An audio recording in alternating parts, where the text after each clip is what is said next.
Os 27 ministros das Relações Exteriores da União Europeia se reuniram hoje em Bruxelas. A chefe da diplomacia europeia demonstrou preocupação com as consequências diante de uma escalada do conflito, como o aumento do preço do petróleo. Os ministros da União Europeia estão preocupados com as retaliações, especialmente o fechamento do Estreito de Hormuz, algo que seria extremamente perigoso e não seria bom para ninguém, declarou Kaja Kallas. A porta-voz da Casa Branca afirmou hoje que os Estados Unidos não estão tentando derrubar o regime do Irã. Nossa correspondente em Washington, a Raquel Krahenbuhl, tem as informações. Raquel, boa tarde. Conta pra gente quais são as informações que você tem, por favor. Oi, Kovalik, boa tarde a você, a todos. Olha, daqui meia hora, o presidente Donald Trump vai se reunir com a equipe de segurança nacional aqui no Situation Room, sala de crises e emergências da Casa Branca. Ele segue monitorando a tensão crescente no Oriente Médio, depois do envolvimento dos Estados Unidos. O clima aqui na Casa Branca, entre autoridades, Kovalik, de missão cumprida. Mais cedo, a porta-voz Caroline Leavitt disse que os Estados Unidos e o mundo estão mais seguros hoje, porque a ação que chamou de ousada do presidente evitou um conflito nuclear. Mas a gente lembra que a inteligência dos Estados Unidos avaliou em março que o Irã não estava construindo uma arma nuclear. A porta-voz esclareceu ainda que a postura do presidente Trump e a postura militar dos Estados Unidos não mudaram. Ela disse que quando Trump sugeriu ontem uma mudança de regime, estava apenas levantando uma questão, que muitos têm, segundo ela, porque o povo iraniano não deveria se levantar contra o regime que se recusa a engajar em diplomacia. A gente lembra também que o Irã estava prestes a ter a 6ª rodada de negociações com os Estados Unidos quando Israel atacou o país. As autoridades aqui não acreditam em uma guerra de grande escala, Kovalik, insistem que a ação dos Estados Unidos foi limitada apenas contra alvos nucleares e não civis. O secretário de Estado americano e também assessor de segurança nacional, Marco Rubio, falou que os Estados Unidos estão prontos para começar a negociar já hoje e que não há mais ataques planejados, a menos que o Irã contra-ataque. Amanhã, como já estava planejado, o presidente Donald Trump vai até a cúpula da OTAN, onde deve ser pressionado sobre esse envolvimento dos Estados Unidos no conflito. Kovalik.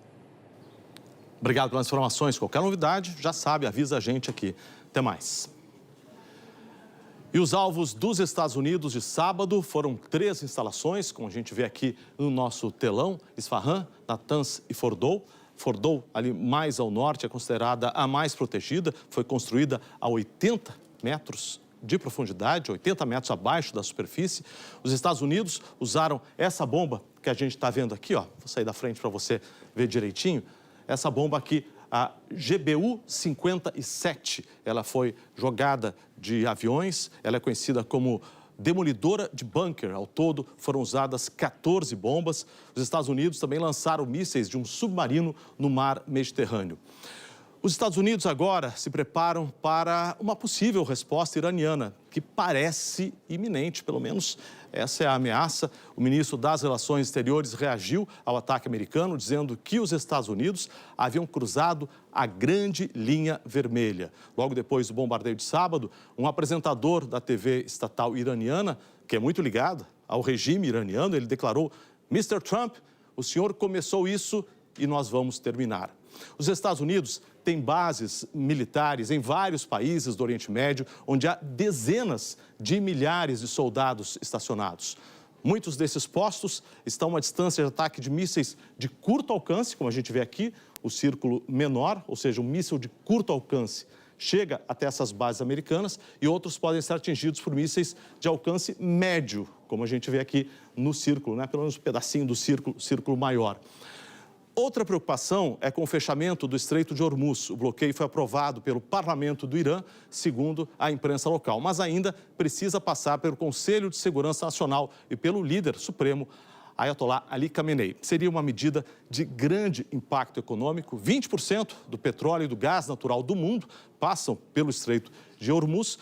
E um detalhe importante, como você pode ver, desculpe o jogo de palavras, mas o estreito é muito mais estreito do que parece. Você está vendo essas linhas aqui? São caminhos por onde os navios passam. Aqueles petroleiros gigantescos, eles só conseguem passar por esses corredores. E cada um deles tem 3,5 km de largura, ou seja, é muito curtinho ali, muito estreito. Seria muito fácil, tecnicamente, para o Irã fechar esse estreito. É por lá que os países do Golfo, grandes produtores, escoam quase toda a produção deles. Ninguém é dono dessa passagem, são águas internacionais, mas a parte norte do canal, como a gente vê aqui, é território do Irã. Quando diz fechar o estreito, o que o Irã provavelmente quer dizer é que vai bombardear os navios que passarem sem a sua autorização. O Irã tem mísseis antinavios instalados no continente e em ilhas. Tem também bases de drones e uma frota de barcos rápidos capazes de interceptar esses navios, além de minas navais no fundo do mar e na superfície da água. Mais cedo, o preço do petróleo atingiu o maior nível em 5 meses, mas à medida que o transporte de navios continuou na região, os sinais se inverteram. Agora está estável, com o barril negociado a $77. Importante rota marítima para o escoamento de petróleo e derivados é pelo Estreito de Hormuz, que passa cerca de 1/5 do fornecimento global do produto. Todos os dias são escoados 21 milhões de barris. 1/3 do gás natural liquefeito também passa por ali. A possibilidade de o Irã bloquear o estreito gerou incertezas no mercado financeiro. A decisão traria grandes impactos para o comércio internacional. O preço do barril já subiu desde o início dos conflitos. Aqui no Brasil, especialistas analisam os riscos de interrupções no fornecimento de petróleo e lembram que o país também é exportador. Se de fato o petróleo disparar, vai ser um transtorno para todo mundo, o Banco Central vai ter que atuar para tentar controlar as expectativas de inflação. Tem uma espécie de defesa natural contra crises desse tipo. Por quê? Porque o Brasil produz muito petróleo. É verdade que o Brasil importa muito também de derivados, a gasolina pronta, o diesel pronto para o consumo de veículos. Mas, ao mesmo tempo, a gente tem uma exportação de petróleo bruto bastante importante. Já na Europa, a gente tem uma situação bem mais complicada. Já não pode contar com a energia russa, de um lado, e depende muito do petróleo do Oriente Médio. As bolsas europeias, em particular o CAC francês, que é o índice da bolsa parisiense, sofreu bastante no início dessa segunda-feira. Num relatório, o Goldman Sachs afirmou que o barril do petróleo tipo Brent poderia atingir o pico de $110 se o fluxo pelo estreito fosse reduzido pela metade por um mês e permanecesse em queda de 10% pelos 11 meses seguintes. Além do próprio Irã, Arábia Saudita, Emirados Árabes Unidos, Kuwait e Iraque também escoam a produção pelo estreito. A China depende justamente dessas importações e teria que buscar novos mercados. Agora, segundo especialistas, os investidores estão reavaliando o cenário. A surpresa é que os mercados estão bem comportados, né? Entre 2010 e 2014, né, há mais de 10 anos atrás, o petróleo estava $100 o barril. Então, hoje está num patamar relativamente baixo. Tudo isso pode evoluir muito rápido, porque essa crise pode escalar. Do ponto de vista do petróleo, nós estamos numa situação confortável, né? Essa é a leitura do momento dos mercados hoje. Pois é, confortável é a palavra. Eu estou vendo aqui agora o petróleo tipo Brent, que é o que o Brasil produz, está com leve alta, 0,31%, que significa estabilidade. E um dos motivos foi exatamente esse que a gente viu aqui na reportagem. A leitura do mercado neste momento é que seria muito difícil politicamente para o Irã fechar o Estreito de Hormuz. Por quê? Aqui, bem aqui nesse cantinho, vou baixar um pouquinho para mostrar para você, fica o maior campo de petróleo do mundo, na Arábia Saudita. Tem também os outros países que exportam petróleo ali, principalmente para a Ásia, para a China, para a Coreia do Sul, para a Índia. Ou seja, se fechar o estreito, o Irã vai envolver nessa questão países que hoje ou são neutros no conflito ou têm até certa simpatia ao Irã.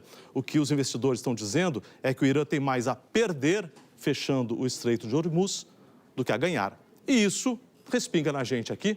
Nilson Clava está chegando para nos falar sobre isso. Muitas incertezas. No momento está tudo tranquilo, tudo pode mudar. Né? Tudo pode mudar. Tudo pode mudar. Está tranquilo por enquanto. Mas isso tem impacto direto na nossa vida aqui no Brasil, né? Tem, sem dúvida. Kovalik, boa tarde. Antes de tudo a você. Boa tarde a todos que nos acompanham ao vivo aqui no Jornal Hoje. Pode impactar, Sim, porque se houver um impacto no preço do barril do petróleo, se ele ficar elevado e por um período considerável de tempo, isso vai significar que os derivados de petróleo, por exemplo, a gasolina, também vão encarecer. E aí, se houver o aumento do preço da gasolina, por exemplo, aqui no Brasil, isso impacta o quê? Impacta frete, vai impactar, consequentemente, a inflação, os preços e vai dificultar a vida do Banco Central, que hoje já é difícil, para reduzir a taxa de juros. O que a gente tem visto é o Banco Central subindo a taxa de juros, agora no patamar altíssimo de 15% e dizendo, olha, vai ter que ficar por esse patamar por um período mais longo de tempo para tentar controlar a inflação. Então, se o cenário já está muito desafiador agora, se houver uma explosão do preço do petróleo, consequentemente da gasolina, o impacto na inflação, isso vai impactar consequentemente também a taxa de juros. Por outro lado, tem a questão da balança comercial. Como o Brasil exporta petróleo, pode até ser positivo no aspecto da balança comercial e também do aspecto fiscal, porque pode aumentar a arrecadação do governo, com royalties de petróleo, com dividendos da Petrobras e ajudar o governo a arrecadar um pouquinho mais e fechar ali o orçamento que está difícil de ser fechado. Então, tem essa complexidade e essas consequências de ambos os lados, da inflação, mas também da balança comercial, mas também do lado fiscal. Fato é, gente, é um momento de muita incerteza. Então, até aqui, a gente estava tendo petróleo caminhando por um caminho. Qual era o caminho? Você tem a guerra tarifária de Donald Trump. O preço estava... Donald Trump, exatamente, criando uma imprevisibilidade enorme. A expectativa do mundo era o quê? Da desaceleração da economia. Com tarifas mais altas, a economia mundial, global, iria desacelerar. Com essa desaceleração da economia, você também baixa o preço do petróleo.